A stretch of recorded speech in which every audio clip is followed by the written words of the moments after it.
O retorno de um ídolo que gostaria de finalizar a sua carreira vestindo a camiseta do Internacional foi vetado pelo Conselho de Gestão. Isso acabou gerando desconforto e também uma divisão de opiniões dentro e fora do Internacional. O que faltam para os anúncios? O Internacional tem 3 jogadores, 2 que com certeza já treinam no CT Parque Gigante, mas os 3 estão em Porto Alegre, mas o anúncio e a oficialização ainda não foi feita. Os novos alvos e o lucro milionário do amistoso contra o México, nós falaremos a partir de agora.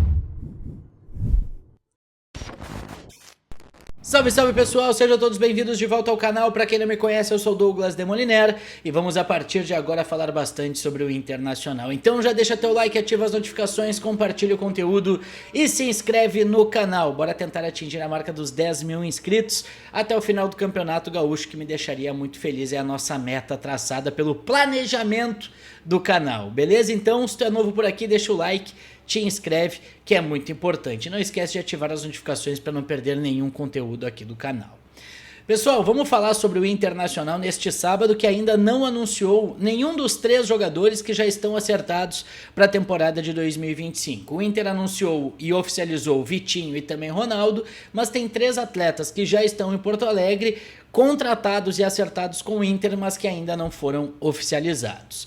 Alexandro Bernabei, sua presença, ou melhor, sua permanência foi adquirida pelo Internacional junto ao Celtic da Escócia. O Kaique Rocha vem para o Internacional para ser jogador colorado depois dos últimos anos de Atlético Paranaense. E Johan Carboneiro, jovem jogador, 25 anos ainda eu considero jovem, mas promessa também não deixa de ser, do futebol colombiano, que estava no Racing, foi vice-campeão da Sul-Americana e foi campeão da Sul-Americana, com a equipe argentina.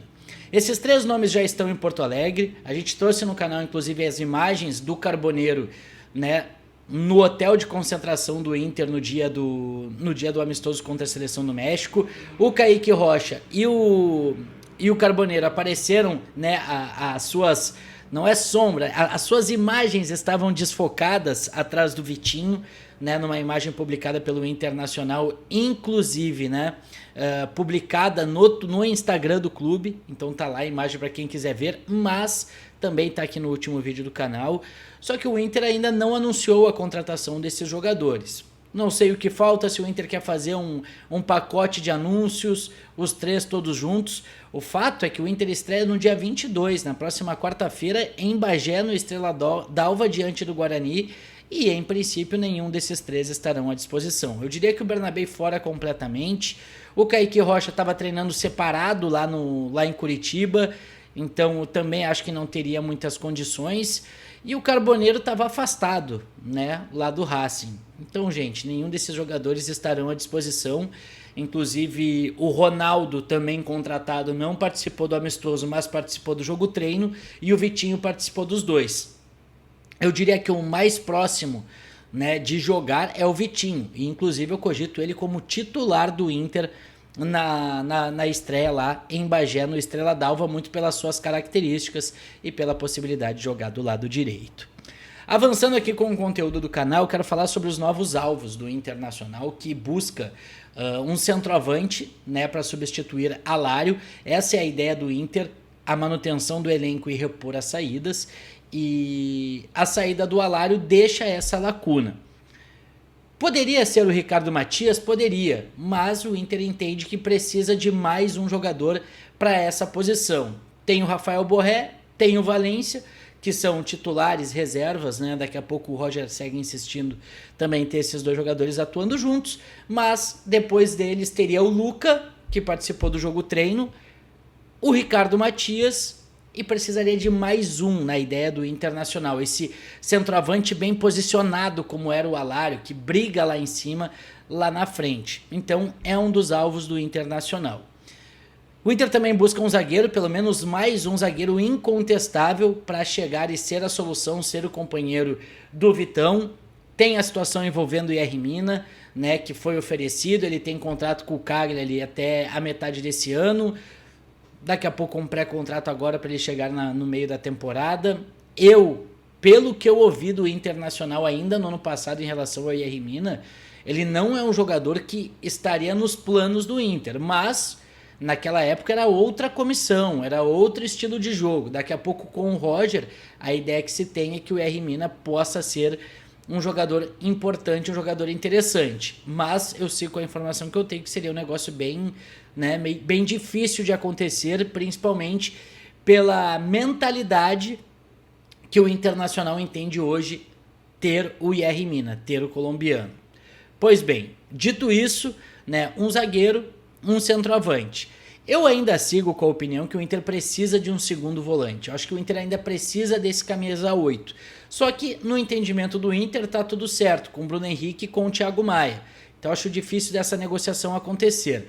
Só que vai pintando também uma possibilidade, com a saída do Rômulo, do Inter contratar mais um jogador para meio campo, mais um jogador para essa posição. E eu acho que não precisa ser necessariamente um primeiro homem, porque tu já tem Fernando, tu já tem Luiz Otávio, tu já tem Ronaldo. Tu pode arriscar aí trazer um jogador que possa fazer também essa segunda função. Caso seja confirmado, inclusive a informação que vem da Argentina com César Luiz Melo e também do México, é que as negociações estão acontecendo e podem ser sacramentadas nos próximos dias. O Tigres quer contratar o Rômulo para essa temporada. Né? A proposta é na casa dos 5 milhões de dólares, o Inter tem 60% a 65% dos direitos desse jogador e o Inter quer mais dinheiro, mas depende da negociação de como ela vai acontecer. Lembrando que a informação dessa proposta, quem trouxe foi o Cristiano Silva da Rádio Guaíba.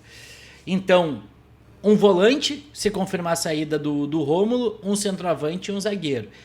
A lateral esquerda, pessoal, pelo que a gente tem ouvido nos bastidores e até nas entrevistas, como por exemplo do Roger, eu não sei se o Inter não vai apostar bastante no garoto Pablo.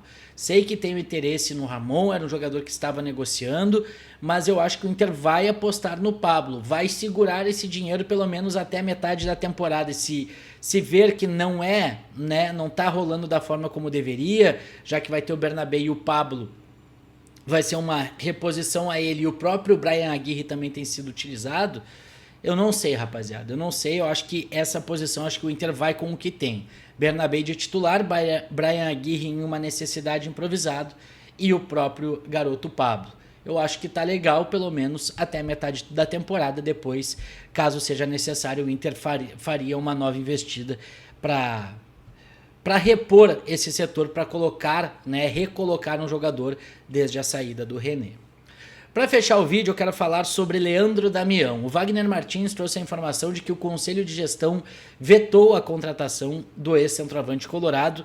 Para mim, um ídolo, né? Eu sou muito grato por tudo que o Leandro Damião fez, então eu considero sim ele um ídolo do Internacional, principalmente nessa história recente do Inter.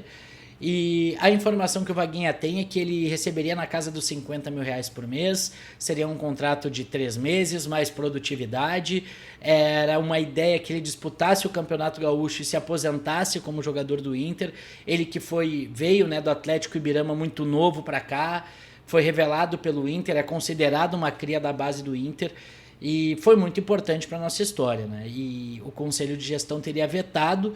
O D'Alessandro, o presidente, e o departamento de futebol estavam certos que era uma boa possibilidade, que era interessante de fazer isso, que seria, né, uma certa forma gratidão, ou que ele de fato poderia ajudar, porque é uma posição que o Inter está buscando. A gente acabou de falar de ser esse centroavante mais posicionado e que ele se esforçaria. Pô, Leandro Damião de esforço a gente sabe que ele tem, que nunca faltou isso, que ele correria por todos os cantos. Então, né, teria sido vetado e gerou um certo desconforto internamente e divide opiniões. Inclusive eu quero que tu deixe teu comentário aqui sobre se tu aceitaria Leandro Damião de volta, 3 meses, contrato de produtividade, salário baixo, pelo menos para ele se despedir. Eu já falo que eu aceitaria, tá? Nesses moldes eu aceito. Ah, mas o Inter não é ONG, chega de fazer favor. Eu entendo todo mundo que tem esse pensamento, mas eu acho que ele conseguiria contribuir pelo menos nesses 3 meses, seria um reserva, ele seria um jogador que, enfim, poderia agregar para os jovens, né, no âmbito de entender o que é o Inter, nessa questão de identificação com o clube que a gente pede tanto, que a gente viu o Bernardo Jacob, por exemplo, demonstrando, né, ao cantar o hino lá no Gigante da Beira-Rio. Enfim, eu acho que foi muito injusto o que fizeram com o Leandro Damião. Se estava tudo encaminhado, estava tudo acertado, se houve uma negociação dá para trás na reta final, e eu entendo que o Conselho de Gestão tem, obviamente, muita, né, tem que participar dessas decisões, mas depois que estava num estágio tão avançado, dá para trás, eu acho que não foi legal. Acho que foi muito injusto, porque ele foi um cara que, quando a gente precisou lá em 2017, ele abriu mão de salário que ele ganhava no Flamengo, ele abriu mão de muita coisa para vir ajudar o Inter em 2017. Ah, mas ele não estava numa boa fase. Não interessa. Não interessa. Ele veio e ajudou. Jogou muito em 2017, jogou bem em 2018 também. Então eu sou eternamente grato pelo Damião, porque ele fez no auge dele aqui no Inter, e pelo que ele fez também, não estando talvez na sua melhor forma, mas quando o Inter precisou dele, ao contrário de muita gente, quando o Inter precisou dele, ele voltou, jogou, honrou a camisa do Inter e ainda deixou dinheiro nos cofres, porque ele foi vendido para o futebol japonês. Então não gostei dessa atitude com o Leandro Damião. Se não tivessem começado a negociação, beleza, mas já que tinham começado, acho que deveriam ter cumprido e ter ficado com o Leandro Damião. Outro detalhe rapidinho sobre essa situação, ele não foi o único, né? Outros nomes, ex-jogadores do Inter se ofereceram nessa temporada para voltar e o Inter não aceitou. Tyson, o Carlos de Pena, né? Também o Nico Lopes, óbvio que tirando o Tyson, nenhum dos outros dois, na minha opinião, tem o tamanho do Damião, mas isso foi recorrente. Para fechar rapidinho, o Inter teve um lucro milionário com o amistoso, tá? A renda foi de pouco mais de 1 milhão e 500 mil, tirando as operações do Internacional, né, que é na casa dos 300, 400 mil para abrir o Beira-Rio, era 1 milhão e 100 dividido por 2, 550. O Inter vendeu os direitos de transmissão, teve muitos patrocinadores, enfim, teve muita situação e teve muitas coisas que conseguiu trazer para esse amistoso, e por isso, de acordo com a informação do João Batista Filho, o Inter teve um lucro milionário, superando a casa do 1 milhão de reais com esse amistoso. Começar, né, com 1 milhão a mais nos cofres é sempre importante, tomara que o Inter adote essa postura a partir de agora. Tá certo, pessoal? Muito obrigado a todo mundo que chegou até aqui. Não esquece de deixar teu like, ativar as notificações, compartilhar o conteúdo e se inscrever no canal. Só clicar no botão aqui embaixo, aqui tem os demais conteúdos. A qualquer momento eu tô de volta. Valeu!